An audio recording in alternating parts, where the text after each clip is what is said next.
falar um pouco. Primeira pergunta é: você quer ser missionário? Quem? Então a pergunta é: o que é um missionário? Uma pergunta: o que é um missionário? E quando você não sabe alguma coisa, você vai para onde? Para ver a resposta. Onde você vai para? Onde? Não, é Google. Vai para Google para ver. Só escreve lá, é muito rápido. Então eu coloquei lá: o que é um missionário? E o Google me respondeu: uma pessoa enviada em uma missão religiosa, especialmente uma enviada para promover o cristianismo em um país estrangeiro. Mas pastor, eu acho que quando alguém sair daqui de Valparaíso, vai para Nordeste ou vai para Amazonas, esse aqui é um país estrangeiro, não é? É tão diferente. Então esse aqui também é um missionário que vai sair do seu lugar para outro lugar para levar a palavra de Deus, E então é um missionário, é isso. A segunda pergunta: por que nós temos missões? Por que nós precisamos de missões? Então pode soltar um primeiro.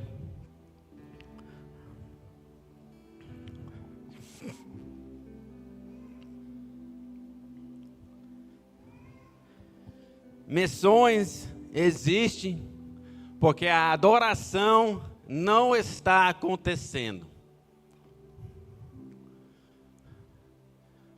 Se todo mundo estivesse adorando a Deus, a gente não vai precisar de missões. A Bíblia fala isso: quando o evangelho chega até o último povoado, Jesus vai voltar. Então, missões só existem porque a adoração não está acontecendo. Salmos 96, 3. Fala da sua glória às nações. Contem a todos os povos as coisas maravilhosas que ele tem feito. Por isso nós temos nações ou missões que ainda não aconteceu. Deus quer que o nome dele seja adorado por todos os povos do mundo. Mas não apenas por todos os povos, mas também para todas as pessoas no mundo. As pessoas que já viveram, as pessoas que estão vivendo, as pessoas que vão nascer. Por quê? Porque ele merece.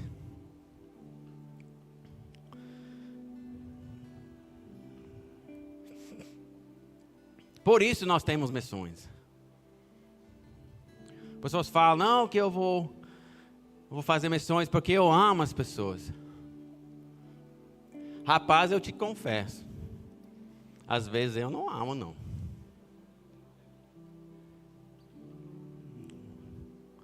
Amor já acabou. Pessoas que já falaram mal de ti. Como você vai amar?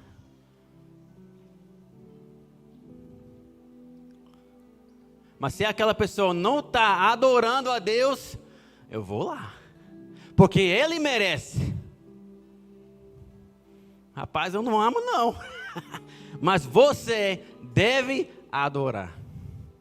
Por isso eu vou lá, eu vou levar a palavra de Deus, para que aquela pessoa possa entender que nós temos um Deus maravilhoso, poderoso, amoroso, que às vezes eu não tenho, mas Deus tem.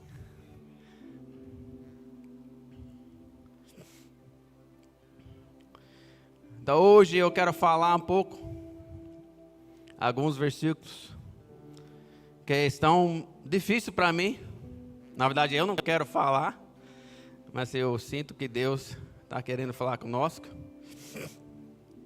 Ontem eu falei que o Abraão era o primeiro missionário, Mas na verdade era Jesus, que ele existia antes do mundo. Ele era primeiro missionário, foi enviado, saiu do lugar dele e veio para a terra para nos salvar. Por quê? Porque Deus merece.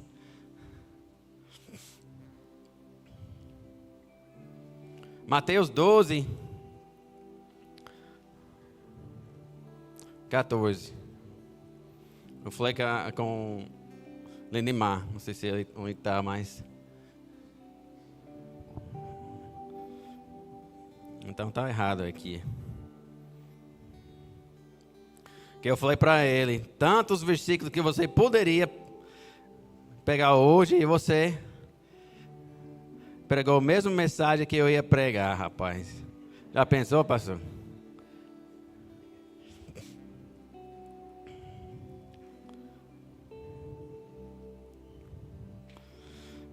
É Mateus 14, desculpe. Mateus 14, 12 a 14.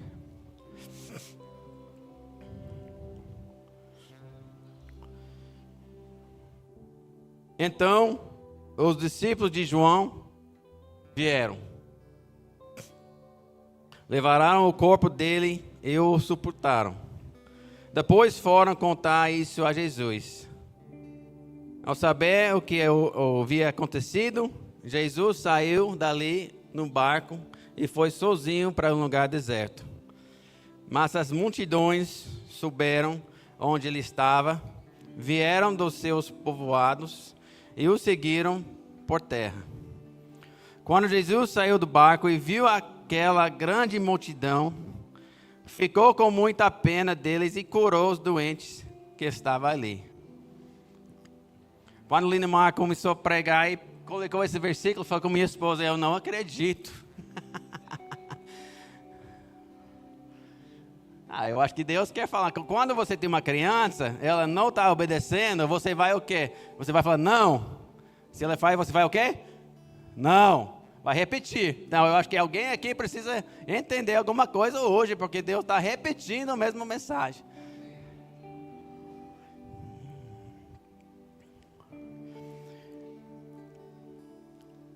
Quando Jesus estava aqui, a pessoa que estava mais perto dele, eu creio que era João, o primo dele.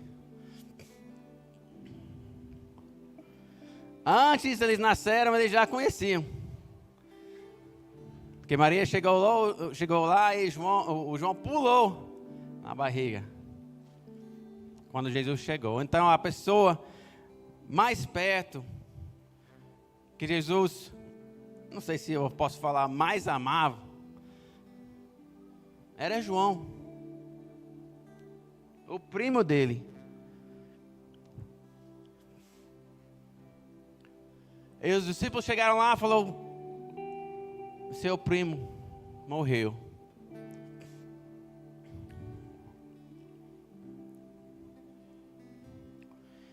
E quando você está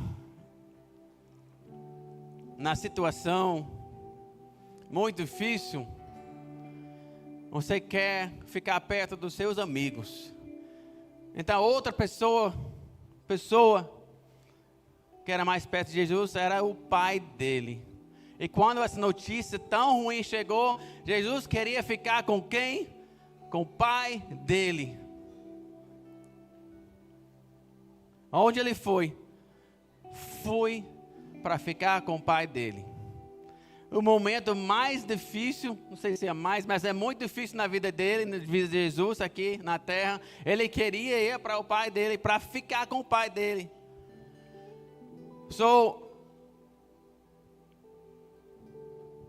A Bíblia fala que ele olhou e ele viu as pessoas sofrendo. Então, irmãos, vai acontecer essas coisas na sua vida, infelizmente, que você acha que não vai aguentar mais. Eu vejo que Jesus estava no limite, só queria descansar, queria chorar, queria ficar com os amigos melhores. E as pessoas chegando, ainda querendo mais. E Jesus é nosso líder. E nós precisamos entender, nós precisamos saber o que Ele fazia. E Ele olhou, Ele deixou, Ele matou a carne dele. Se Ele tivesse, não sei, a gente não vai entrar nesse assunto agora. Mas Ele voltou e Ele ministrou nas vidas. Então vai acontecer. Infelizmente vai acontecer quando você está no limite. Eu não tenho mais. Mas olha para Jesus, o que Ele fazia. Ele sempre estava disponível para ajudar as pessoas. Você quer ser um missionário?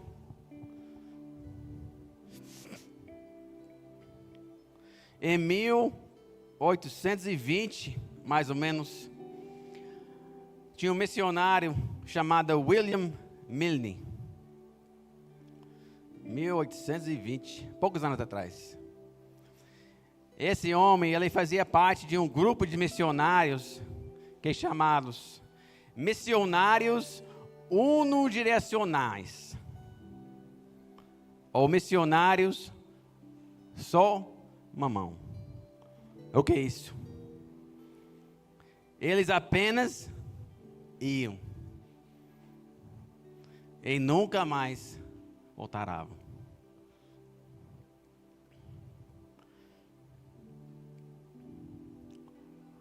Então,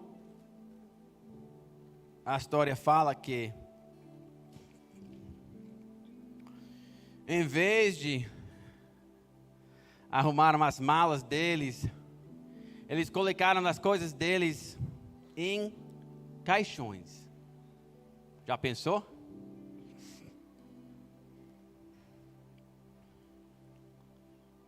Por quê? Porque sabiam que ele não ia voltar. Você quer ser missionário? Já arrumou seu caixão? Então William foi enviado para uma ilha. Ele sabia muito bem que os canibais que viviam lá já tinham matado todos os missionários que foram lá. Mataram e provavelmente comeram. Mas o William não temou para a sua vida. Por quê? Porque ele já tinha armado o caixão dele. Ele não ia voltar. Ele estava indo por causa de um propósito. Então o William foi lá. Mas sobreviveu. Ele ministrou lá 35 anos. E quando ele morreu, os homens lá enterraram o corpo dele. Lá na aldeia, eles colocaram uma placa lá. Essa placa foi escrito: quando ele chegou, não havia luz. Quando ele partiu, não havia escuridão. Quando ele chegou, não tinha luz. Quando ele partiu, não tinha escuridão.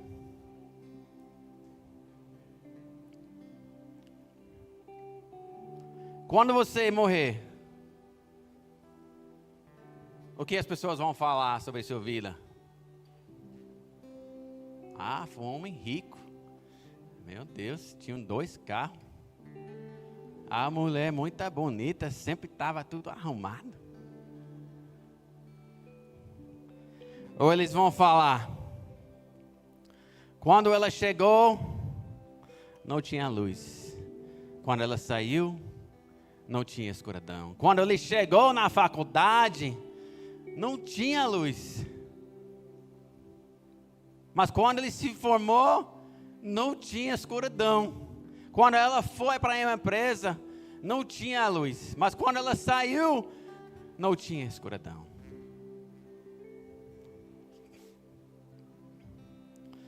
Eu quero ser assim. E os testemunhos estão falando que isso aqui está acontecendo na missão de transformação. Antes de chegarem nessa casa não tinha luz. E quando eles saíram não tinha escuridão. Mateus 11, 2-6. Vamos voltar um pouco na vida de João Batista. João Batista estava na cadeia. E quando ouviu falar do que Cristo fazia, mandou que alguns dos seus discípulos fossem perguntar a ele.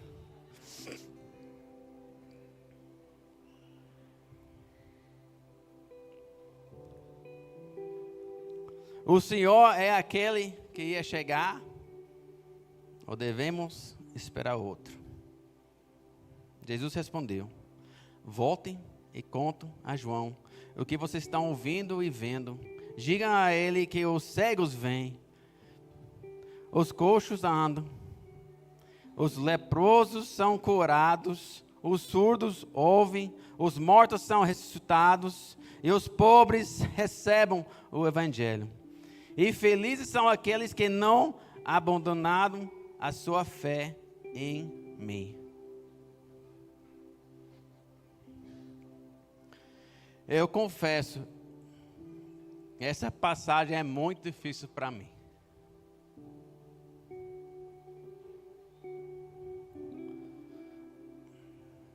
Porque não tinha muito tempo depois João morreu. Será que Jesus poderia ter resgatado João? Ou não? Poderia? E vem aquela palavra poderosa.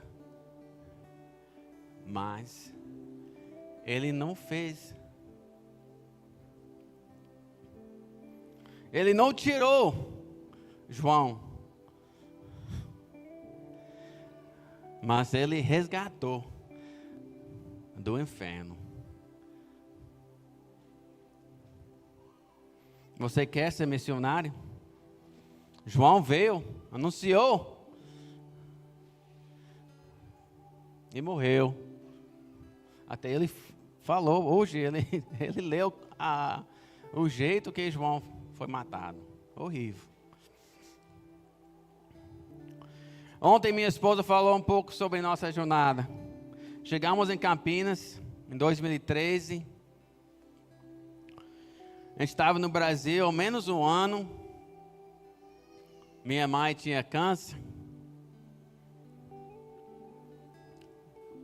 E ela teve, não 9 cirurgias, né, pastora, mas 2. E depois da segunda ela desistiu. Ela falou: meus filhos já são grandes, eu não quero lutar mais, eu quero ir para meu lar. Estava aqui 8 meses, eu falei, igual o Lindemar aqui, eu não vou lá. Se ela vai morrer, eu vou só para velório. Meu irmão me ligou chorando. Você precisa vir, que ela fica só chamando. Cadê Mateus? Então foi lá. Passei 3, 4 dias com ela. Voltei para Campinas. Eu acho que nem foi 2 semanas, me ligaram que ela tinha falecido. Jesus poderia curar ela, mas não curou. Resgatou. Ela está lá no céu, mas não curou.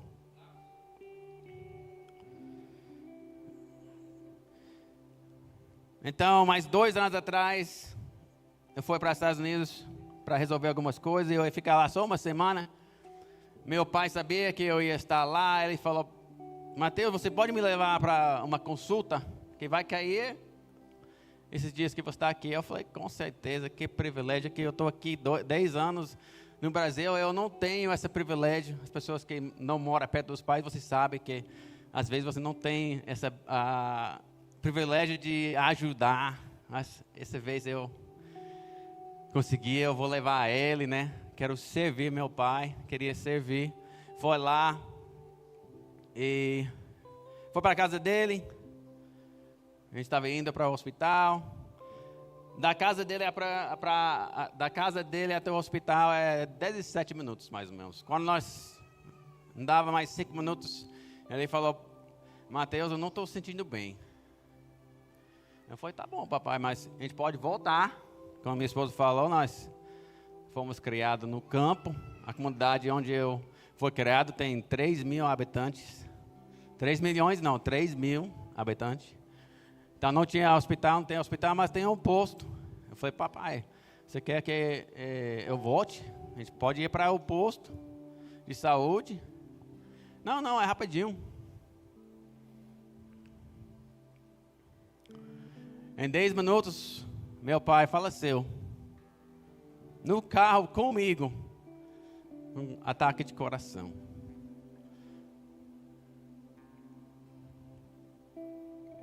Jesus poderia curar ele, mas não curou. Você quer ser missionário?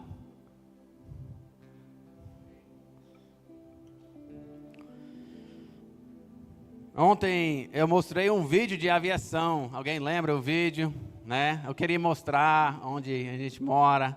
É tão bonito, né? A floresta da Amazônia. Está muito legal. Então hoje eu tenho outro vídeo de aviação. Eu quero que vocês assistam também. Pode soltar.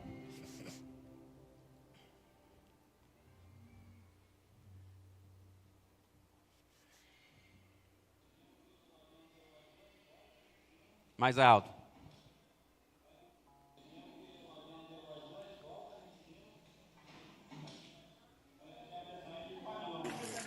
Tá na máquina. Falhou aí.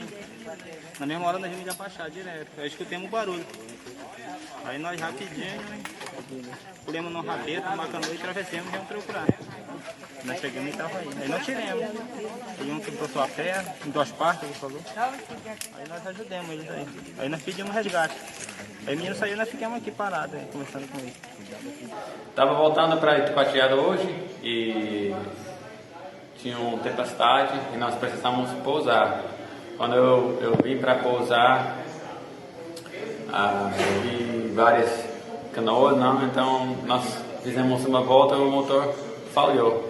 Mas tinha bastante combustível e acho que é um problema do motor mesmo. Mas graças a Deus caímos perto da comunidade e graças a Deus para esses irmãos aqui, menos 20 minutos eles chegaram lá para ajudar.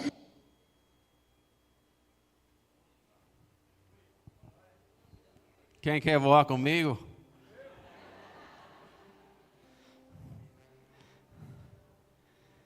Eu não sei se o pastorinho sabia antes, né? Se ele voou comigo ou não.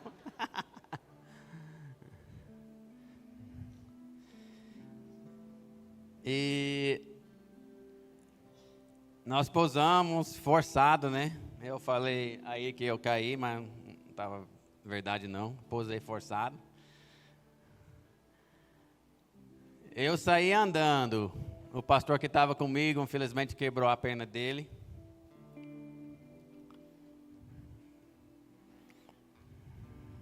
Mas Deus não faz nada por causa, né, o bispo? Porque agora o André vai morar na casa do Genivaldo, que o pastor estava comigo quando nós caímos, quebrou a perna dele, e agora o pastor André vai alugar a casa dele.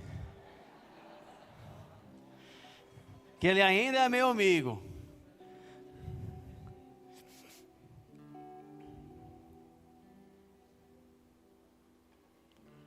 Quando a notícia começou a espalhar, né, chegou, eu não tenho Face, né, mas minha esposa está no Face. Você pode imaginar, né, as pessoas que estão lá postando. E começou a chegar as mensagens das pessoas, né? Assim, tinha muito assim, né? Eu ouvi que Mateus sofreu um acidente, mas ele sobreviveu. Deus é bom. E outros, meu Deus, eu vi as fotos. Como ele saiu, Deus é bom. Deus é bom. Deus é bom. Então, na mesma semana, a amiga da minha esposa, não sei, amiga ou colega dela, o marido dessa mulher, o marido dela faleceu. Só na parte da minha esposa era Deus é bom, Deus é bom, Deus é bom, Mateus sobreviveu, não morreu. E a outra, muita tristeza. A minha esposa chegou, ela falou, eu não aguento mais. Eu não aguento mais essa frase, Deus é bom. Deus não é bom porque você sobreviveu. Deus é bom porque Deus é bom. Se você tivesse morrido, Deus é bom. Como as pessoas podem falar que meu marido sobreviveu e Deus é bom, e para minha amiga, seu marido faleceu, Deus é bom? Quem ia colocar isso? Mas é verdade, Deus é bom, não porque o que Ele está fazendo, ou porque você está passando, ou porque as coisas que Ele está fazendo na sua vida. Deus é bom porque Ele é bom. Vamos ficar de pé.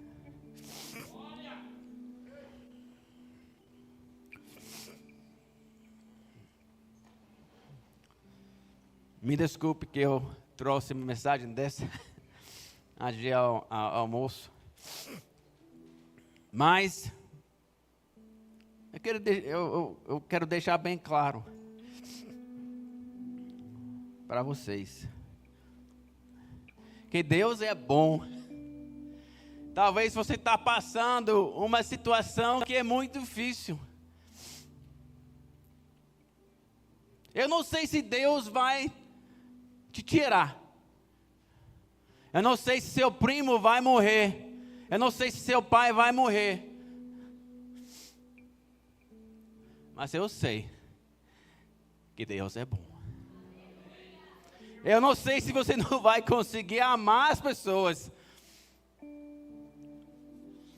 Nós fizemos vários cursos antes de nós viemos para o Brasil. E eles falaram, se você é um missionário, vai chegar um tempo que você vai odiar as pessoas. Você não vai conseguir amar as pessoas. Mas isso aqui vai passar.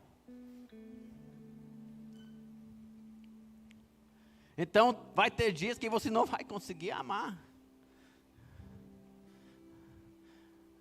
Mas você pode amar nosso Deus. E porque Ele merece, você vai lá e você vai ministrar para aquela pessoa. Para que aquela pessoa um dia vai louvar nosso Deus. Porque Ele merece e Ele é bom.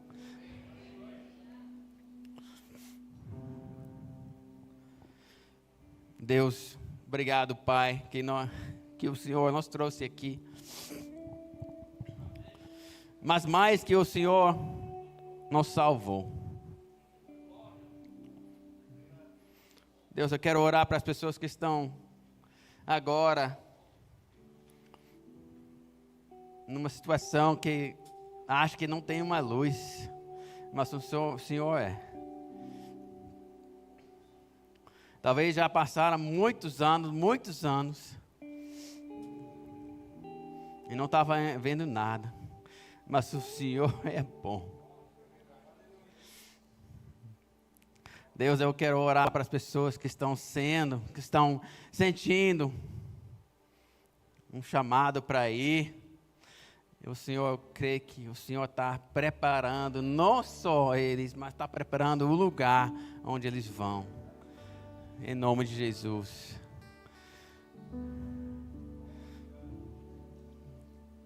Obrigado, Pai, que o Senhor merece nossa adoração e nosso louvor. Em nome de Jesus. Amém.